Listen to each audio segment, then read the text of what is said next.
Imperialism and colonialism were offspring of that Western state system. In common with the vast majority of this organization, I hate imperialism. I detest colonialism.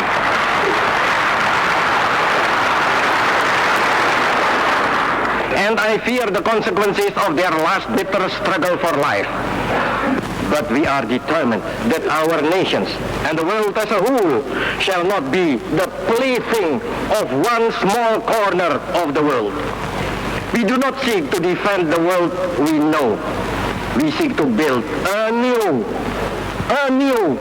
better world.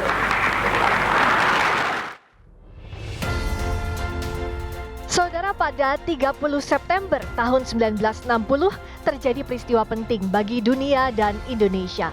Pidato Presiden pertama Republik Indonesia Insinyur Soekarno di depan para pemimpin negara anggota PBB berjudul To Build the World Anew, membangun dunia baru, telah menggemparkan dunia.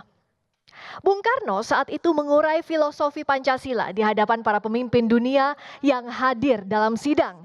Pidato yang sangat berapi-api itu mengkritik sistem dan konsep yang dibangun oleh negara barat selama berabad-abad serta dampaknya pada keberlangsungan dunia. Bung Karno menyatakan ideologi Pancasila bisa menjadi pilihan. Pidato Bung Karno dalam sidang PBB tersebut akan menjadi pembahasan dalam seminar Pancasila 2022 kali ini. Saya Friska Clarissa. Inilah seminar Pancasila 2022 relevansi pidato Soekarno di PBB tahun 1960 To Build the World Anew.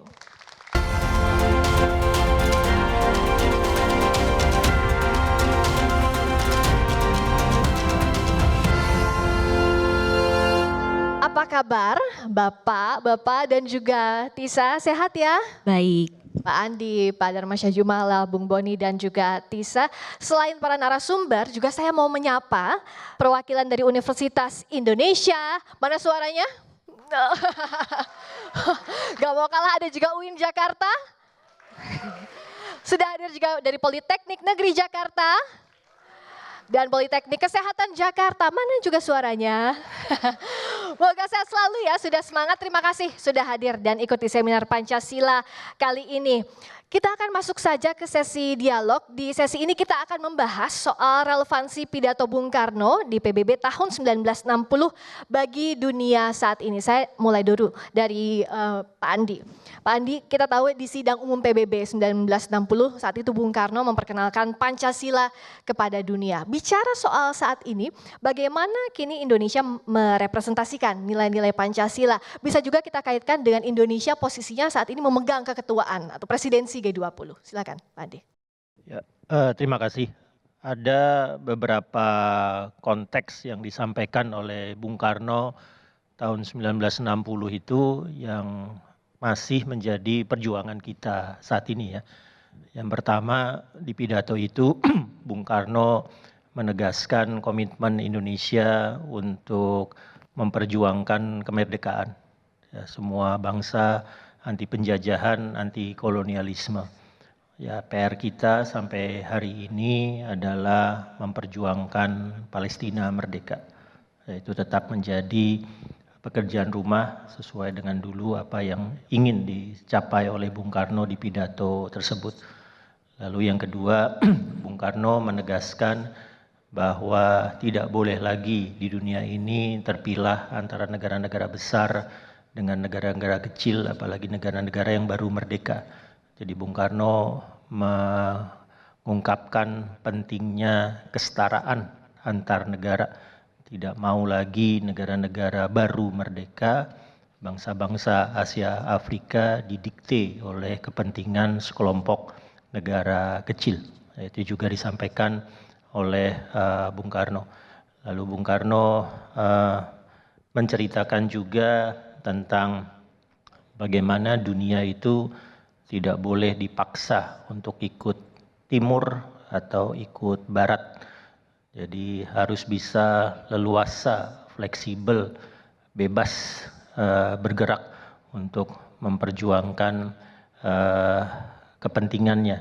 Dan terakhir dalam kutipan Bung Karno disampaikan negara-negara bangsa Asia Afrika tidak ingin hidup di dunia yang sekarang, ingin hidup di dunia yang baru. Jadi makanya pidatonya disebut to build a world new. Dan Bung Karno di situ meyakini bahwa Pancasila itu bersifat universal. Pancasila intinya adalah perdamaian dan Pancasila bisa dijadikan solusi untuk masalah-masalah yang dimunculkan karena pertarungan geopolitik antar negara-negara besar. Nah, saya lihat sebagian besar yang disampaikan oleh Bung Karno 1960 itu sangat relevan dengan apa yang terjadi sekarang. Ya, tema dari G20 itu antara lain misalnya recover together. Recover-nya tidak segera terjadi. Tadinya kita berharap puncak COVID-19 Delta itu kemudian disertai dengan pemulihan. Recover-nya tidak segera terjadi karena antara lain ada friksi antara dua kekuatan besar, Amerika Serikat dengan Cina. Ya. Recover-nya juga tidak segera terjadi karena ada konflik antara Rusia dengan Ukraina. Together-nya juga nggak kejadian. Together-nya nggak kejadian karena Amerika Serikat, Rusia dengan Cina, 3 negara G20 yang mestinya duduk bersama-sama lalu membawa dunia keluar dari krisis karena pandemi COVID-19 ternyata tidak mampu duduk bersama. Nah, di situ kemudian Indonesia harus menawarkan bentuk kepemimpinan global baru sehingga apa yang kita inginkan di G20, recover together, recover stronger, antara lain dengan membawa misi tentang transisi energi atau arsitektur kesehatan global yang baru bisa diwujudkan. Oke, menyambung apa yang saya tanyakan ke Pak Andi, saya tanyakan ke Pak Darmansyah Jumala. Jadi bagaimana mengimplementasikan nilai-nilai Pancasila sebagai jawaban berbagai tantangan tadi? Jika kita cermati, simak dengan baik-baik pidato di SMUP BP oleh Bung Karno, kita mencatat ada 2 hal yang sangat signifikan yang mewarnai pidato Bung Karno itu. Yang pertama adalah timingnya.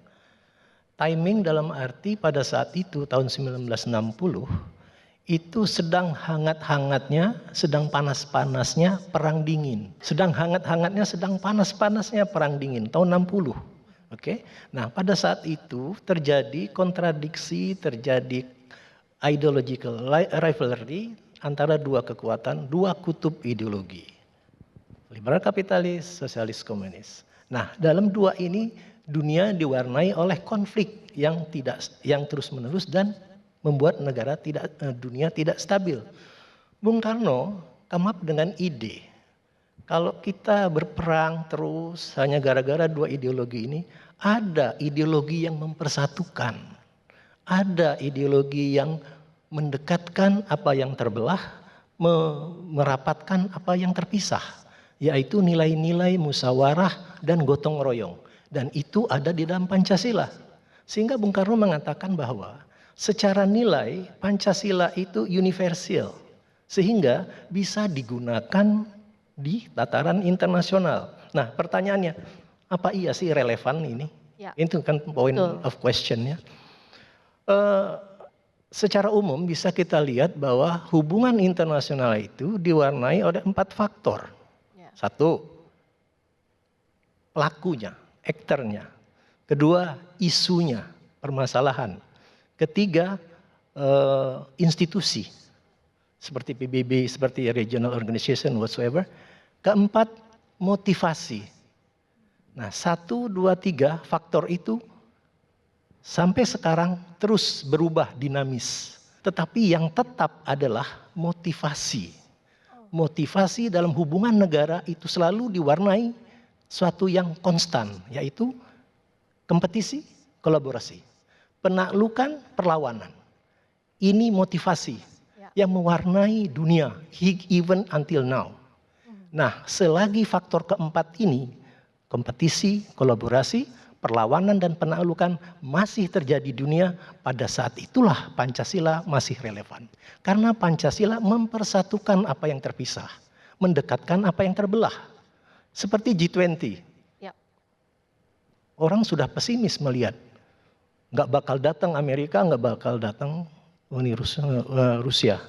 Tetapi dengan semangat diplomasi, dengan nilai-nilai Pancasila, musyawarah, dengan mendekati dengan cara melobi, kemudian dengan mendekatkan isu krisis pangan adalah masalah kemanusiaan. Ya.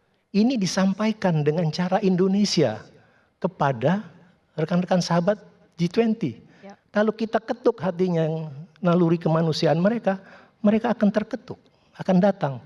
Inilah namanya diplomasi Pancasila. Ya. Memperkuat multilateralisme itu tidak ada lain adalah memperkuat nilai-nilai musyawarah dan dialog. Itu nilai-nilai Pancasila. Nah, jadi jika ditanya apakah masih relevan, G20 ada jawabannya.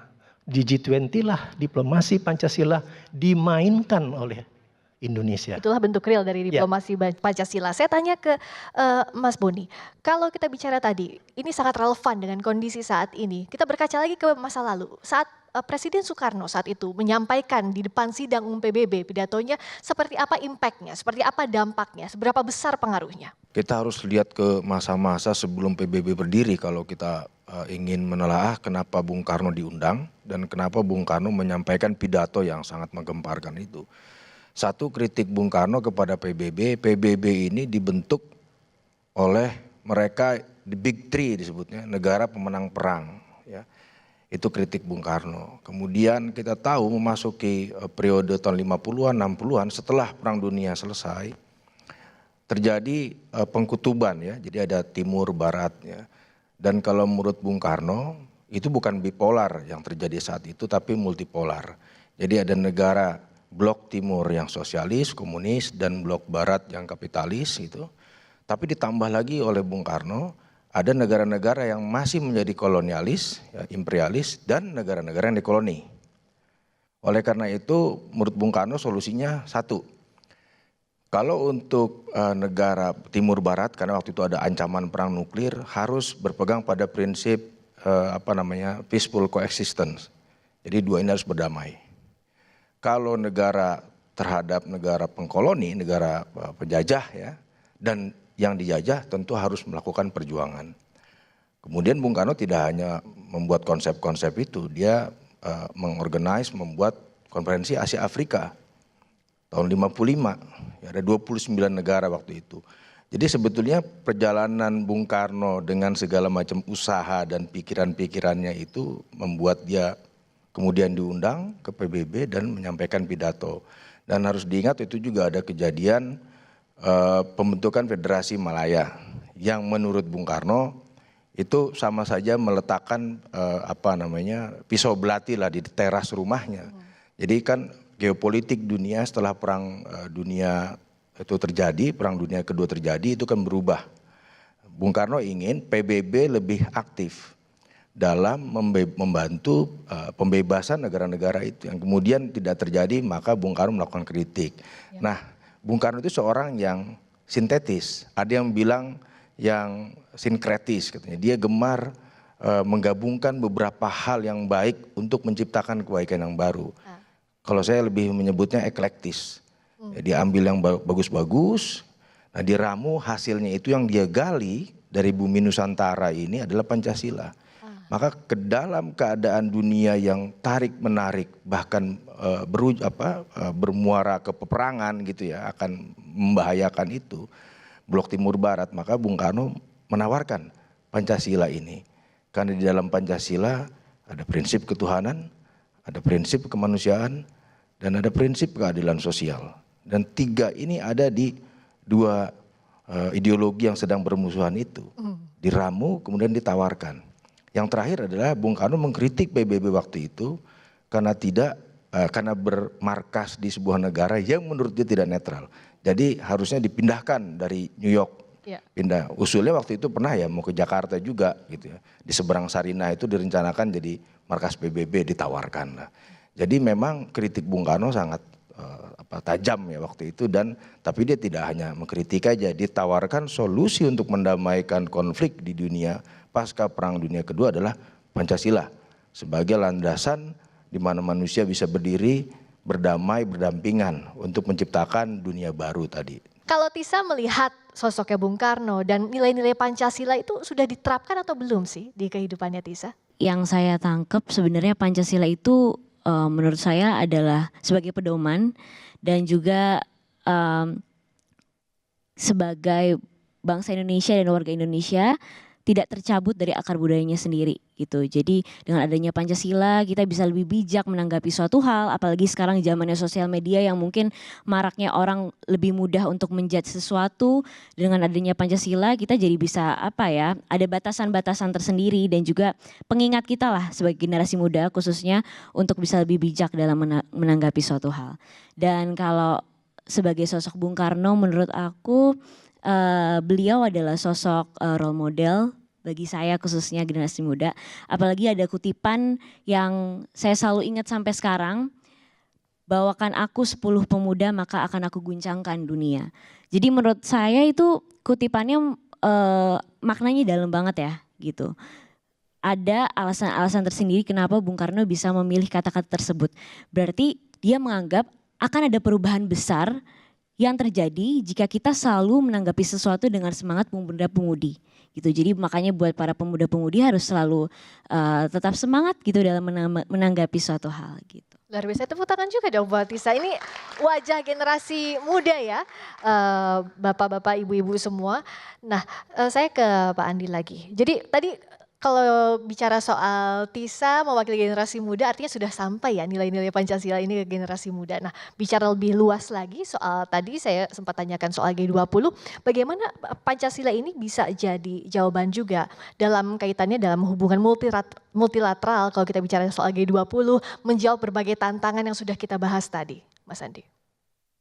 Ya, dunia memang butuh terobosan baru ya untuk keluar dari pertarungan-pertarungan klasik ya negara-negara besar.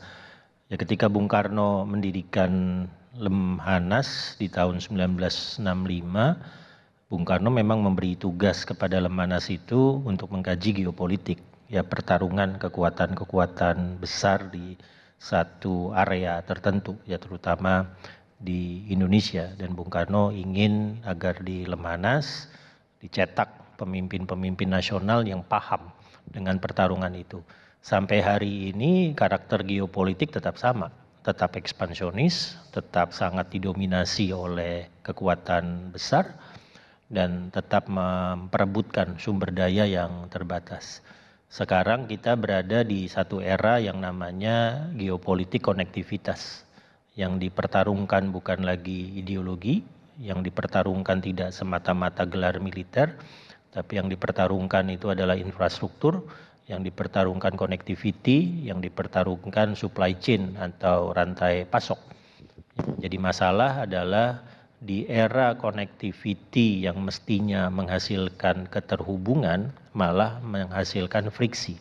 Jadi connectivity creates disconnection. Ya, justru sesuatu yang aneh. Jadi kita butuh keluar dari nuansa pertarungan tersebut. Nah, salah satu dari dulu, dari tahun 50-an, 60-an, satu kelompok negara yang kemudian berusaha keluar dari pertarungan klasik itu antara lain diinisiasi oleh Indonesia. Dengan politik luar negeri bebas aktifnya yang tidak mau berpihak ke salah satu blok. Dengan Indonesia kemudian turut menciptakan gerakan non-blok. Lalu Bung Karno 1960 menawarkan Pancasila sebagai ideologi yang tidak ke kiri, tidak ke kanan, tidak ke timur, tidak ke barat, tapi bisa meramu tadi beberapa nilai-nilai utama tentang humanism, tentang justice, misalnya tentang nasionalisme. Jadi bagaimana meramu nasionalisme tapi tidak terperangkap ke ultra nasionalisme fasis misalnya. Nah, terobosan-terobosan ini yang dulu tahun 50-60-an antara lain juga digagas oleh Indonesia, ya tampaknya harus kembali digagas di abad ke-21 ini karena ternyata pertarungan-pertarungan negara besar itu dalam kerangka perebutan di arena geopolitik tetap terjadi. Ya. Nah, bicara soal lebih real lagi soal G20. Kan tantangan yang dipegang Indonesia sebagai presidensi G20 adalah agar efektif dan mencapai tujuannya G20 Recover Together, Recover Stronger. Nah, bagaimana upaya Indonesia untuk meyakinkan negara-negara G20, Pak Darmansyah, agar memang nilai-nilai Pancasila ini layak dijadikan sebagai pedoman kehidupan berbangsa dan bernegara untuk menjawab berbagai permasalahan tadi? Ya, sekali Bung Karno memperkenalkan, tugas para diplomat lah untuk terus mensosialisasikan Pancasila ini minimal nilai-nilainya di dalam the conduct of diplomacy. Oh, oke. Itu tugas para diplomat dan alhamdulillah sudah dilaksanakan, sudah menjadi semacam DNA dari para diplomat Indonesia untuk melaksanakan diplomasi yang bernilai Pancasila seperti musyawarah, dialog, gotong royong. Apa iya sih bisa aplikatif dan implementatif? Ya. Bisa dan terbukti. Seperti para diplomat Indonesia dengan adanya G20 ini pusing. Saya mengikuti dari dekat. Ya. Bu Retno dengan mesin diplomasinya pusing bagaimana mendekatkan orang yang sedang berantem ini. Oke. Isu yang dibawa Indonesia ke G20 ada dua. Satu, penguatan sistem multilateralisme. Kedua, menangani krisis pangan rantai pasok global. Satu, multilateralisme. Ini dialog. Ini mekanisme dialog dan musyawarah untuk dapat mufakat. Bukankah ini nilai Pancasila? Ya. Ini dimainkan oleh diplomat Indonesia berapa bulan sebelumnya. Dan puncaknya adalah ketemunya orang-orang yang berseteru duduk dalam satu ruangan. Itulah diplomasi Pancasila dengan pendekatan substansi. Substansi kedua, krisis pangan dan rantai pasok global. Ya. Di pick up dengan sengaja oleh Indonesia, oleh Bu Retno dan pasukan mesin diplomasinya. Kenapa? Di sini ada nilai kemanusiaan. Nah, Bung Karno mengajarkan nasionalisme Indonesia bukan nasionalisme sempit yang menarik diri dari internasionalisme, dari pergaulan internasional. Tapi nasionalisme yang berdimensi kemanusiaan.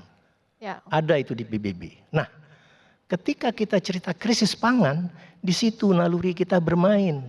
Naluri kita tentang kemanusiaan bermain, terusik. Dan para diplomat Indonesia membawa isu kemanusiaan dengan membawa isu krisis pangan.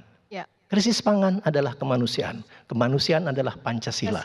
And again, Pancasila being reflected in Bali. Ya. Ini poinnya. Jadi saya percaya sekali bahwa diplomasi Indonesia itu being inspired by the values of Pancasila. Dan terbukti di Bali. Alhamdulillah. Buktinya di situ, luar biasa. Itu adalah nilai-nilai Pancasila yang dibawa ke sana, pintu masuknya kemanusiaan tadi. Nah, kalau dari Mas Boni, makna besar pidato Bung Karno membangun dunia baru, to build the world anew, ini apa makna besarnya, Bung Boni? Selesai Perang Dunia Kedua waktu itu memang periode dunia ini kan dibagi pada masa sebelum Perang Dunia Kedua itu dunia lama. Artinya dunia yang ada kolonialisme, Indonesia dijajah, banyak negara lain di Asia, Afrika, Amerika Latin adalah koloni dari negara-negara barat, ya, koloni dari negara-negara di Eropa. Nah, setelah Perang Dunia Kedua, Bung Karno sudah meramalkan itu bahkan sejak tahun 30.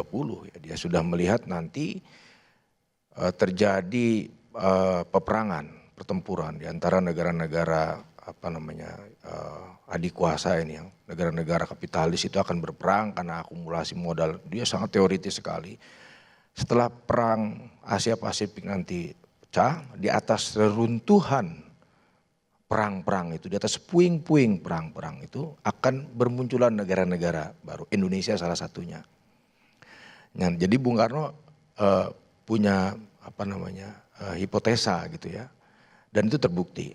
Tapi di tengah jalan masih banyak negara lain yang belum merdeka. Sementara PBB yang diharapkan menjadi wasit, menurut Bung Karno di dalam pidatonya dia sebut, malah menciptakan krisis dan menciptakan peperangan itu sendiri. Impact besar dari pidato Bung Karno ini tentu saja membuat negara di adik kuasa ya terkesiap gitu kan. Bung Karno kan nggak ujuk-ujuk hari itu aja ngomong kayak gitu. Kritik dia kita bisa periksa, tercatat, terdokumentasi. Contoh tahun 58, dia sudah mengkritik uji coba bom hidrogen yang waktu itu dilakukan oleh Amerika, yang daya rusak, daya hancurnya itu 1000 kali lipat dari bom Hiroshima Nagasaki. Dia kritik itu. Kemudian juga dia mengkritik upaya negara-negara imperialis, Amerika contohnya, membuat pangkalan-pangkalan militer asing, ya kan, yang ingin, mereka kan ingin tetap mendominasi Barat, ingin tetap mendominasi walaupun perang sudah usai, mereka ingin melakukan kontrol. Tadi kata Mas Adni betul, mereka ingin jaga kepentingannya, mereka ingin kuasai sumber dayanya, mereka tidak ingin kehilangan apapun setelah Perang Dunia Kedua selesai, walaupun tata dunia waktu itu sudah mulai berubah. Nah, Bung Karno ingin semua konsisten, kita negara ini banyak negara yang masih dijajah, bangsa-bangsa punya hak untuk merdeka, maka sebaiknya mereka yang dulu sebelum Perang Dunia Kedua menguasai dunia ini lewat politik imperialnya, ya harus menerima kenyataan baru bahwa tata dunia sekarang sudah berubah, banyak orang merdeka, banyak bangsa merdeka, dan kemunculan bangsa-bangsa tersebut harus diakui dalam satu ikatan persaudaraan kemanusiaan. Ingat, Bung Karno bukan hanya seorang nasionalis, tapi dia juga seorang internasionalis. Dia meletakkan nasionalisme dia meletakkan kebangsaan dia di tengah taman sari dunia. Jadi dia tidak mau menjadi chauvinis, dia bukan menjadi seorang yang apalagi fasis gitu ya.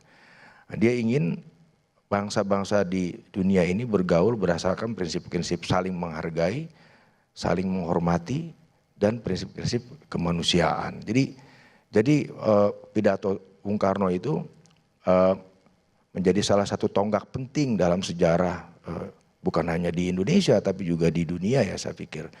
Dia memberikan satu gagasan menciptakan dunia yang baru, yang lebih berkeadilan lah kira-kira. Dan kenapa sampai saat ini masih relevan begitu ya apa yang disampaikan Bung Karno saat itu ya? Betul, kalau kata pendiri Kompas, dia mengutip pepatah dalam bahasa Belanda, in het heden ligt verleden, in het nu wat komen zal.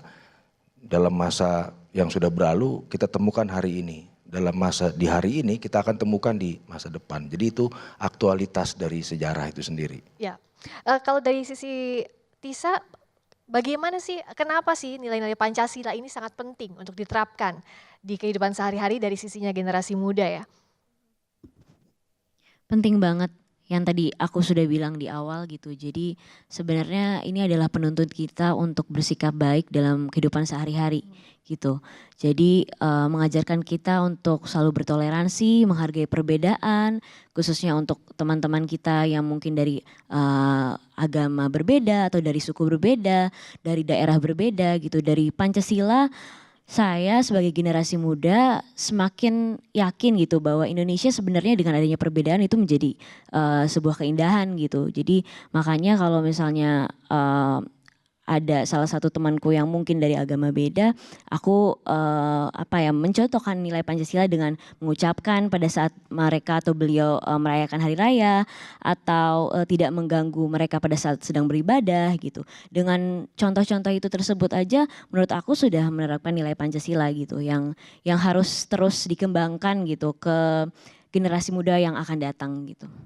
Terima kasih sekali lagi kepada para narasumber sudah hadir. Terima kasih Pak Andi Wijayanto, terima kasih Pak Darmansyah Jumala, terima kasih Bung Boni Triyono, terima kasih juga Tisa Biani, terima kasih juga kawan-kawan Bapak Ibu semua yang sudah hadir di Seminar Pancasila 2022. Saya Friska Clarissa, terima kasih atas partisipasi Anda semua. Sampai jumpa. Salam Pancasila.